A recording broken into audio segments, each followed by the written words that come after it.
Howdy, y'all, and welcome to the EEARSS Podcast produced by Terrier TV here at Titusville High School. I am Frank. That is Cindy. That is Bill. What's happening, guys? How are y'all doing? I'm not well. Oh. I'm disoriented. Disoriented. I keep staring at your face, and I can actually staring at see your face, and it's throwing me off. Okay. Yeah, we can see your Every face. time you do this to me, I'm never prepared. All right. Well, most people aren't. I was prepared a little bit because I saw a snippet on Instagram, and I went, "Oh, he did it! He did it!" I've been threatening it for a long time, and I it was finally scrolling just happened. through Facebook, and I come across a post, and I go, "He shaved it. He shaved his beard." It happens every now and then. Sometimes you got to reset. I had a real bad cold for like a week and a half, and whenever you have a large facial thing going on, that is a very disgusting mix. Like it's a whole chemistry set in its own, and I decided I wanted to kind The of germ catcher. move on from the chemistry set. I worked for a guy back in the 80s, and he had a theory that if a gentleman of a certain age, you know, your age, either grew a beard or shaved a beard, something's going on in his life. I remember you telling me this once before. That But was It's the his same thing. phenomenon as bangs with women. Right, bangs. Yeah. Yes, we said it. We've had this exact conversation. That's right. Bangs. The I didn't word think of that. phenomenon. Phenomenon. It's like a something. It Like, is. yeah. It's something that's out there, and Phenomenon. so I think it's more than Phenomenon. a cold.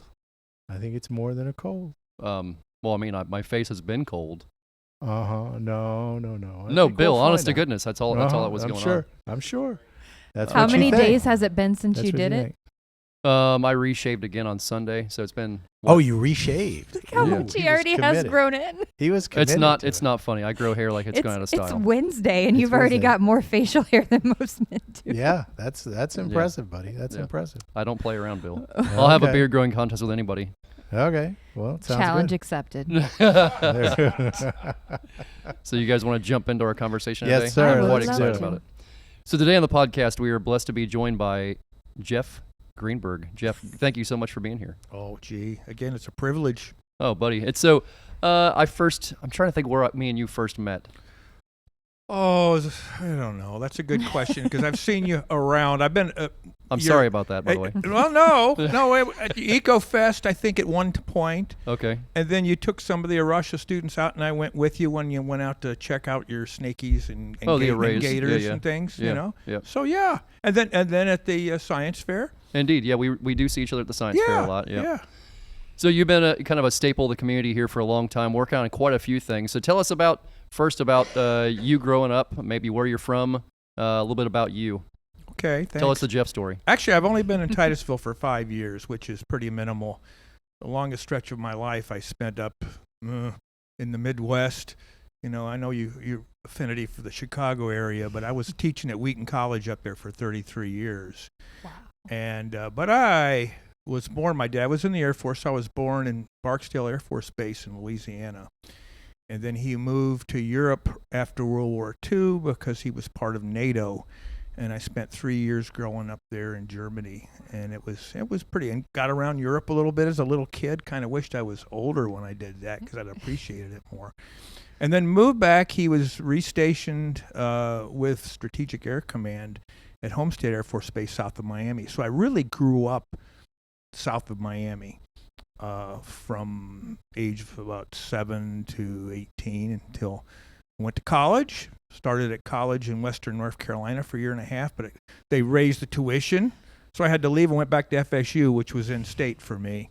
So I got my bachelor's degree in geology at FSU, which I like living around Tallahassee too. There's a lot of cool stuff up there too, particularly the freshwater springs. If you've ever been up to Wasissa River and stuff like that, it's fantastic. It's a beautiful part of the world. Oh, it is. And Yeah. I've always loved Florida. I've loved Florida back before it was overdeveloped in the Miami area, watching things change. The canals were already there, unfortunately, but all the other development that just kept sprawling and sprawling and sprawling, and going to places where we used to play as kids, and we'd see.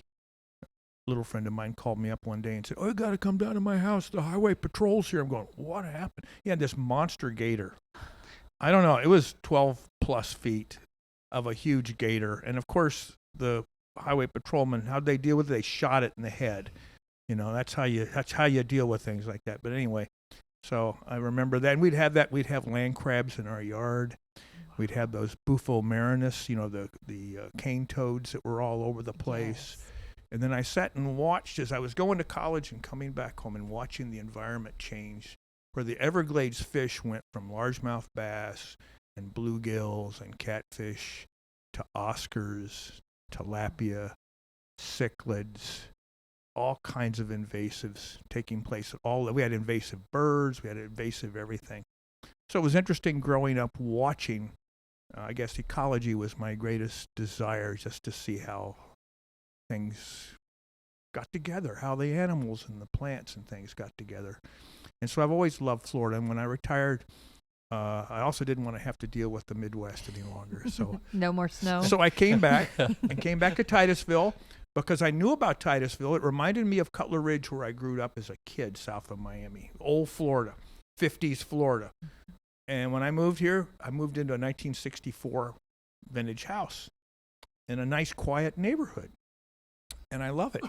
And I knew all about Titusville because of going out to the Cape, Playa Linda, and all kinds of other neat things. So I just figured it was an important thing. And that's when I also realized that Bob Sluka, this guy that you know, Dr. Bob Sluka, who's with the Russia USA, and Bob has his doctorate from the University of Miami in marine reef fish primarily.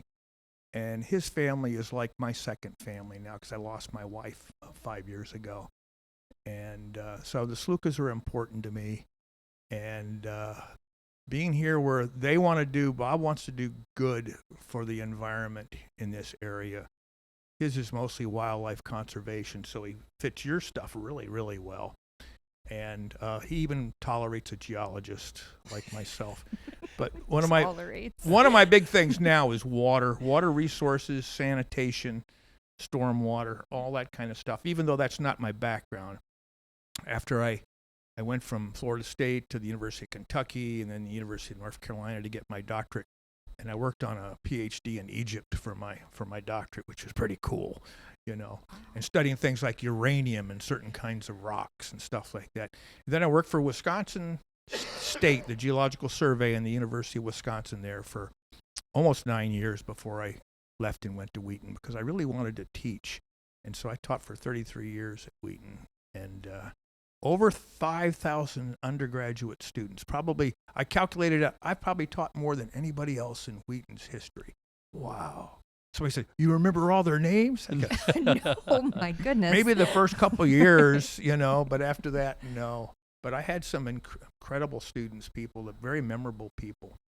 And so it was a real blessing to be able to be there at a place like Wheaton College that treated science well and still had a very strong faith commitment.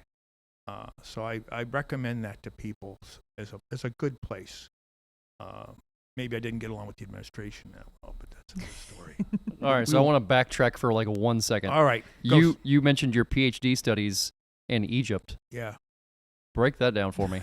Well, because you open that box like a little bit, and you're like, wait a second. I'm going to walk away from this because that wasn't entertaining at all. It's not nearly as important as the other stuff we're talking about around here. But I can just tell you, I came there not knowing exactly what I was going to take for a thesis. And my first thesis advisor and I didn't get along, and that fell through. But the guy that was his thesis advisor at Rice University happened to move to Chapel Hill, became a distinguished professor. And I was his first graduate student there. Wow. And this guy was phenomenal. I mean, I dearly love him. I still do. He lived to be 82, and I wish he'd lived longer, but a fabulous guy. And he had a lot of international connections. So one day he said, "Well, how'd you like to go to Egypt for your PhD?" And I'm going, "Well, my name's Greenberg." It's a Jewish name, and this is back during the Arab-Israeli War, 1975, basically. And I said, he said, "They don't know none of that stuff there. I wouldn't worry about it." And he was right. It was a non-issue, But to go there and to be in what was called the Eastern Desert, which is right along the margin of the Red Sea on the Egypt side, and look at ancient things and look at what Pharaoh and his buddies, the oldest geologic map in the world is there from a gold mine, which goes back almost 4,000 years.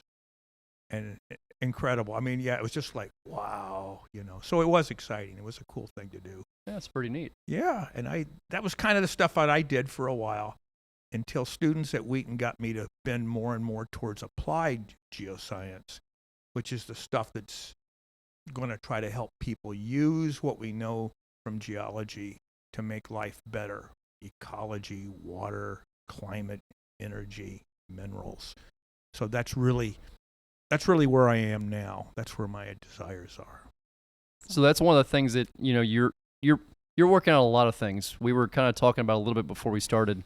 You have so many what's the terminology? The kettles in the fire? Irons in the fire. There you go. Kettles are made of iron, right? Yeah. It sounded right to me. Yeah, I was like, everybody probably knew exactly all kinds of things are in the fire. We'll just say that. Tell us about some of the stuff you're working on here in Titusville on the Space Coast. Okay. And how that all kind of all came together. Okay. This is actually going to be fairly brief. I've done it enough now. I don't have to go wandering off. Well, I got here and I wanted to do something.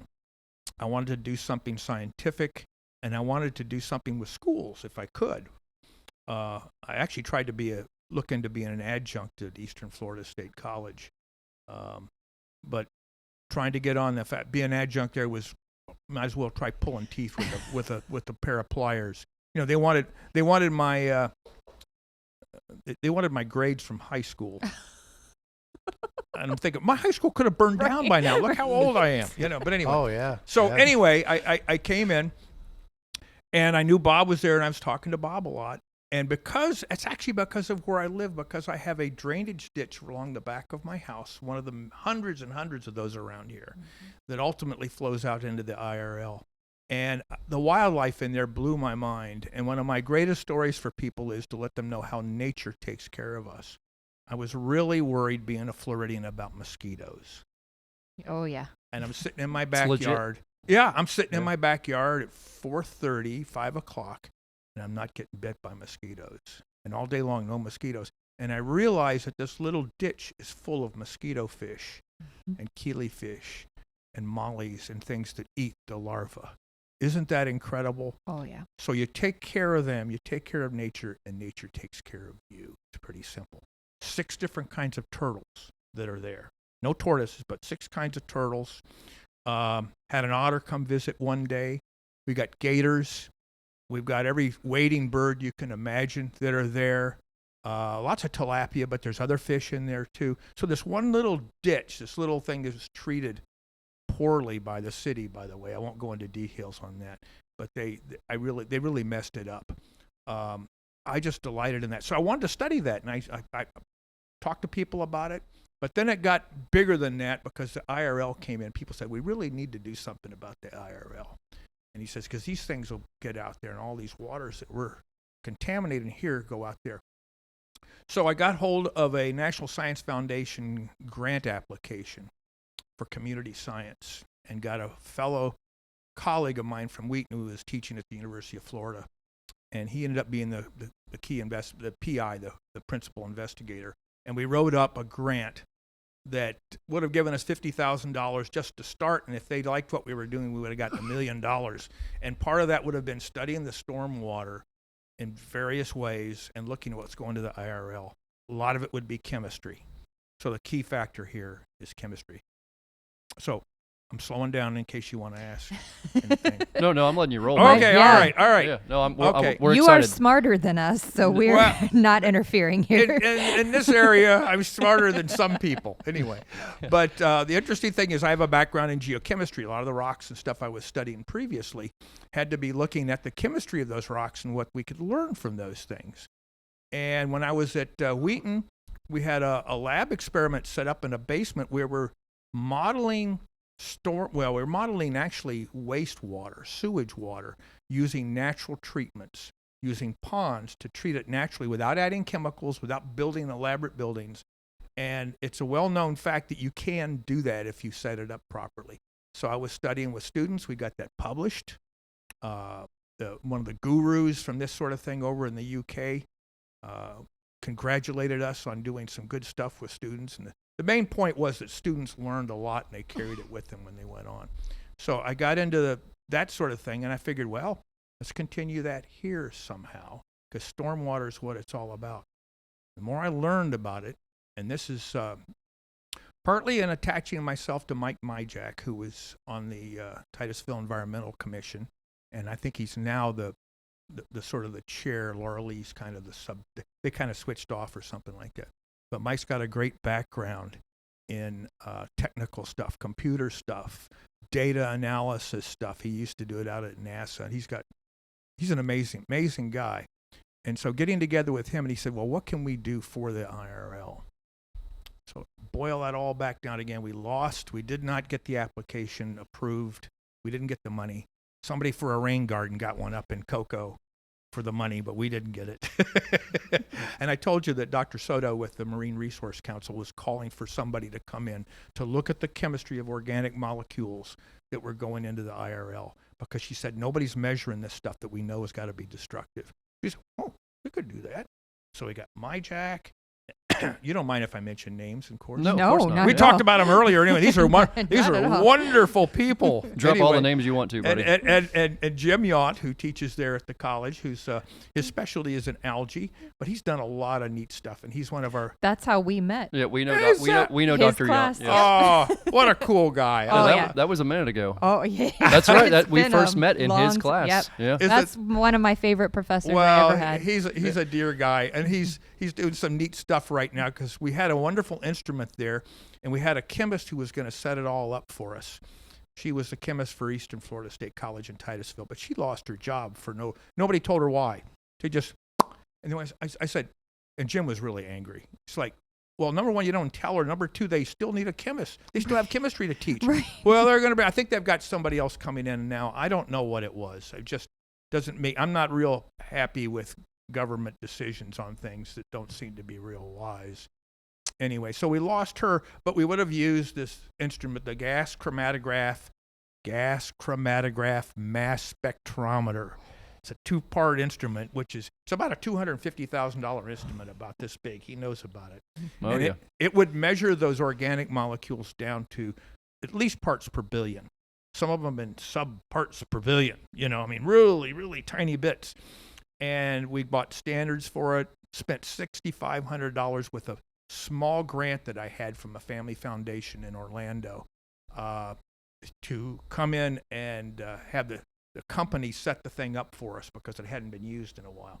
So we went through that, spent all the money, got the standards and stuff, and then they end up firing our chemist. So we had no chance of using it. Meanwhile, Jim Yount has another instrument called a high-performance liquid chromatograph. It's Greek to me too, by the way. But anyway, Jim has on his own set that thing up, and has actually, the great news is we have some data, but like you, we're not really ready yet to send it out there. But we got standards and stuff, and he's been running it to look at glyphosates, the nasty herbicide stuff that's in Roundup. Mm-hmm. And he's detected the glyphosates in our one pilot site that we have at Chain of Lakes.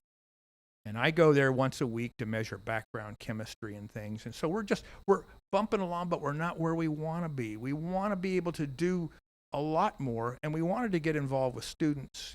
And since we don't have this thing running real well, we haven't been able to get the students. Jim's trying. I think he's got some possibilities. But when people are volunteers, as I had mentioned to you, you are really at the mercy of their time. You don't have money. There are organizations that have big money, that have people that are devoted to getting money. We're not one of those. We're little bitty guys. But I think our vision is an incredibly important vision. Find out what's going from land into the IRL. Mark those things down, and eventually go from where we are now to other sites. There's 1,800 or more outfall sites of stormwater into the IRL from Brevard County alone. 1,800 places where human beings have redirected stormwater from where it's supposed to go flowing out west to the St. Johns River Basin, and instead it flows into the IRL. And part of that was, of course, we end up with septic systems that are leaking. We got these horrible sewage spills, everything else going on. So the bottom line is bad stuff from land goes into the IRL. We want to fix the IRL, save the manatees, get the seagrass back. That's probably number one. And go back to Mike Myjack again, too. He and I are completely in agreement that what we really need to monitor and to stop doing is putting fresh water in the IRL. It's diluting the salinity. And nothing is more deadly to a lot of fish that are trying to breed. They need a certain level of salinity in order to reproduce. And we're not there. And a lot of people know this. But very, very few places are doing anything about it. They're not monitoring it, number one. Number two, they're not doing anything about it, with the exception of the canal down in Melbourne. If you know about their big project down in Melbourne, Cane Creek, I think it's called, they put in a brand new system down there to take that water that was flowing out to the east into the IRL and send it back into the St. Johns River system. And that's extremely expensive. We're talking millions of dollars, of course.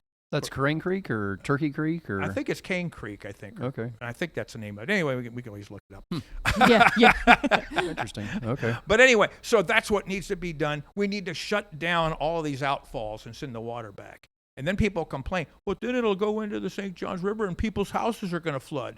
The next question is, why are they living in a floodplain? Why are they building? Why are developers allowed to build on wetlands and floodplains? I mean, that's a very bad scientific decision. It's a very bad economic decision. And yet you find yourself constantly, you're up against the power structure, the politics, and the money. But we'd still like to do this, and I think we're going to keep at it as long as we can breathe, you know. So you touched on quite a few things. Yeah. There's a lot of pieces and parts of the puzzle, obviously. Now, if you... Even more.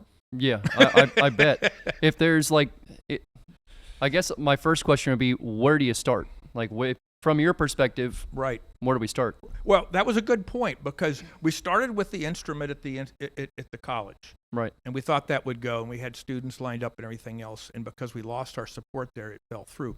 The other half of this study, and we have, by the way, we're running on a $25,000 grant.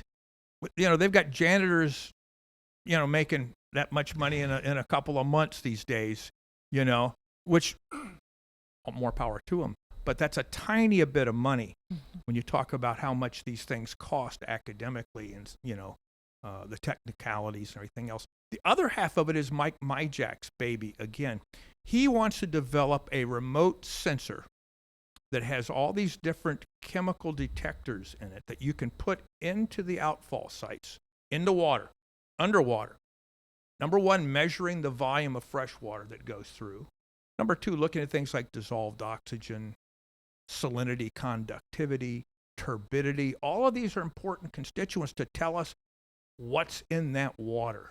You know, and then we can add other chemical things in there too. The amazing thing about this, he has a team of people, really good guys. He's got some of our money. We don't have much left, but he's got some of our money to develop this remote sensor as a little box with telemetry that will send it off to an antenna that will put it in a computer, and we can actually collect this data real time, like if we want to every minute. We could get new, if we don't need it, we can do it every 5 minutes or every half an hour. Right now, if you look at the state of Florida, we're monitoring stormwater. The FDEP, for example, has, I think they still have it. They have a map of all the places where they've monitored water along the coast.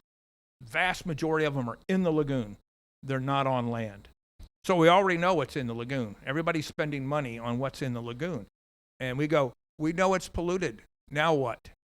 And the now what is, where's it coming from and what can we do about it? And if you look at what the state of Florida has done, they've got maybe, all of Brevard County, there's maybe 4 places where they've actually measured anything on land going into the water. They've measured it no more frequently than once a month. And that's 2 of them, and 2 of the sites are twice in 1 year.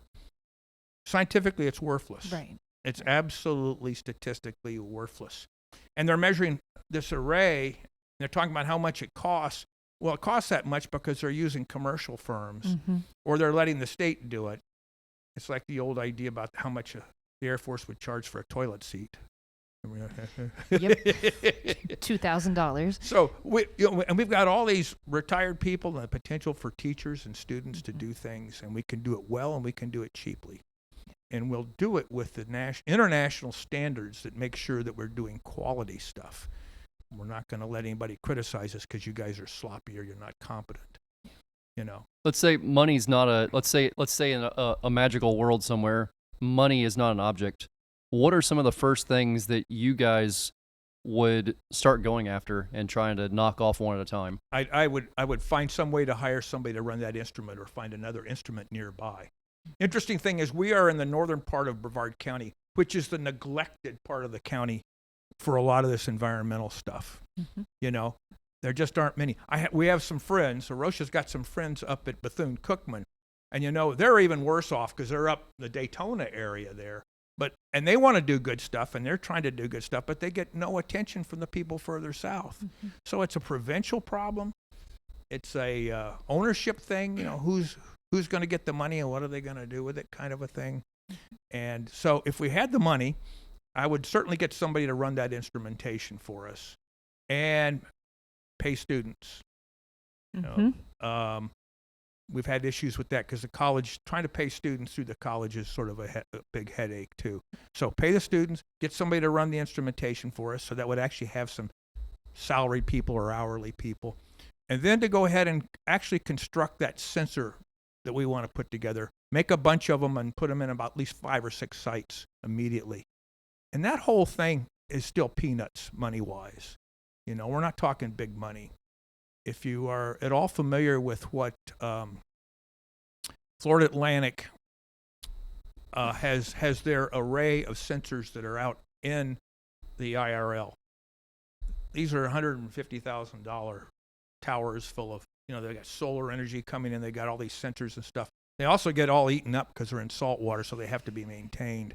But they're extremely expensive. They tell you what's in the IRL, but not what's going into it. And of course, for one of those, for $150,000, we could do incredible things. Absolutely. Because we could attract people. We could say, yeah, but we can help you cover your time that you need to be spending because these people have lives. Mm-hmm. So if there are community members that are hearing this and they care and they want to make a difference, is there a way that they can connect with you, donate? We haven't set anything up, and it's so far from me. I am like the world's. I've gotten a few grants in my days, mostly small ones, but I am not a grant getter person. Mm-hmm. I am not that kind of a promoter. So you need that kind of a person too. You need somebody who can go and pick pockets. Yes. But do it for a good reason, like you're saying, you know. And we would love to be able to regroup and to get some more people on this. And again, what we're selling is the kind of thing, it's the old idea again, if you're selling something that's really badly needed, it shouldn't be so hard to sell. But that's not true. It's not true. Believe me, I know. You know, in the world of marketing, in the world of, that's why, you know, if you get into the theories of economics, that's why the free market doesn't exist. There is no free market because it's manipulated by those who have power and money. And therefore, the whole idea, the whole economic system of a free market doesn't function when it's already being manipulated. So, you know, I don't want to be whining because, because a big part of my faith is the fact that I can only do so much. And I feel like I'm directed to do certain things. And if they're supposed to happen, you know, if the Lord wants them to happen, they're going to happen. But I can't take initiative on my own sometimes and push too hard or try to swallow too much, and I need to back off. Well, if there's somebody that wants to talk to you more about this and connect with you, how can they connect with you? Oh, gee. Well, I can give them my phone number. Maybe my email address would be the best. Okay. I'll put your email address in the show notes. Oh, that'd be great. That's an easy one. Okay. There we go. That's an easy one. Is there anything else you want to touch on while we're on here? Well, you know, bang. I think we've banged it. I think we have. We buddy. really have. You got the 2 parts. You know, you got the instruments at the college. You got the remote sensing thing. You've got using students, because I just had this great heart to get students involved. It gets some real world experience. Oh. That is one of the biggest things that I wish more people in college understood is nothing is going to open opportunities for you in the career field quite like real world experience. And how do you get that if you don't have experience? If you haven't had a chance to get out and do field work, do some field work, and Yeah. you will give you a whole new Bang. perspective and understanding of science, and it might bring a lot of things to light that you never knew were even possible. Absolutely. Absolutely. And I try to tell students who are motivated, in college, I'm working with undergrads. I didn't work with high school students. But I'd say, find a good advisor if you can. Buddy up to them, get to know them, talk to them, work with them. And when you go to grad school, find out what people are doing and really butter them up. Say, wow, that's fantastic. I would love to be able to do that. Doc, you're so incredible. And I said, the amazing thing is you don't have to have an AAA plus grade average. Some of the best students are going to be lower Bs, and you got to show that you're okay. Yeah. But those A's and A pluses, the people at the big schools and stuff get that stuff, and they just throw them in the corner unless they've got the experience. Yep. And unless they've got really good recommendations from people like their advisor. Those are the two things I tell students. That experience that you guys are talking about, and somebody respectable who really is going to write you a great letter, So we'd love to have that opportunity. Okay, I got one more. As a geologist, what are some of the most interesting rocks and different chemical compounds, different weird things that you've seen across your career that maybe you just came across and didn't expect to see and went, man, that's flipping cool? Well, you already know a little bit about me, unfortunately, that there's too much, Yeah. But yeah, I get very excited about sometimes people say, what's your favorite rock? Yeah, I wouldn't say that, but there's got to be something interesting maybe you came across and went, I did not expect to see that. Like, check that out. This fits it, even though a friend gave it to me, but I was there in the field with him when they found this thing. This is up near Bancroft, Canada, which is just known for a lot of famous minerals. Oh, I'm going to guess what this is, but you go ahead. Okay. In my mind, I have an idea. Well, it started out over 1 billion years ago as a limestone, okay? But it got cooked and juiced up. Rocks, I'm talking about rocks that got cooked and got juiced. And this limestone, which has a calcite, that's the mineral that makes up limestone, calcium carbonate. The limestone background is larger crystals, but it's full of all these other colorful minerals like fluorite, which is calcium fluoride, and it's purple. And the mineral apatite, isn't that a great name? Yes. It's sort of a apple green color. And flogopite is a gold-colored mica mineral, kind of like the stuff where you peel the stuff. And 3 or 4 other minerals in this thing. It's the most beautiful rock, and it just represents this incredible mystery of how a solid limestone can be converted into this incredible rock. And every rock tells a story. I love about rocks. it. Every rock tells a story. So I've always collected rocks anywhere I go. Good for you. Yeah, 100%. Justin always makes fun of me because my purse is usually full of rocks from wherever we go. It's a real I do the same thing. It's a real thing, yes. I spent a lot of time at Wheaton College identifying people. Could I come by and bring this? Sure, anytime, And I'd have kids and I'd have adults and old rock. We got given a lot of rock collections from people through the years, and sometimes some amazing stuff. So the one you speak of, it was like the colors of the rainbow? Let's see. There was no red in it. There was purple and green and yellow and bronze and white. That's good enough. Oh, yeah. Oh, yeah. So what would you even call that? There is a name. Scientists are terrible. We tend to, well, about taxonomy and stuff. Yeah. We name everything. We don't necessarily have a Latin name for rocks. But the technical name for the kind of rock is a skarn. Skarn? You like that? No way. SKARN. It sounds like some Viking ship. I have learned something new. Yeah. Okay. It's skarn. It's a contact metamorphic rock, which means the heat from the nearby granites that were intruding cooked it and sent the juices into it to convert it. That's awesome. Okay, that was. Is that good enough? Yeah. Good. Yeah. I'm glad. That was it. That was exactly what I was hoping to get. That was amazing. That makes me happy, Frank. Well played, sir. Thank you so much for taking the time to chat with us. This is delightful. Been a pleasure, buddy. Really, thank you so much. You guys ever want to show up at my house in the morning and just drink some coffee in the morning or beer in the afternoon? That's what I miss. I need to do more of that with some of my neighbors. Oh, yeah.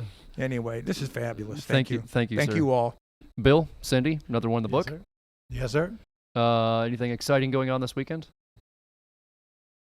Dungeons and yes, Dragons. I heard you guys were doing Yes. Dungeons and Dragons. Yes. Oh, there we go. Justin told me about it. I'm like, I've heard about this forever. I still don't really know what it means, but I've heard about it forever. He's like, Ditto. Yeah, you've heard about it forever Same too. thing. Yeah. I've always been curious, but I don't know.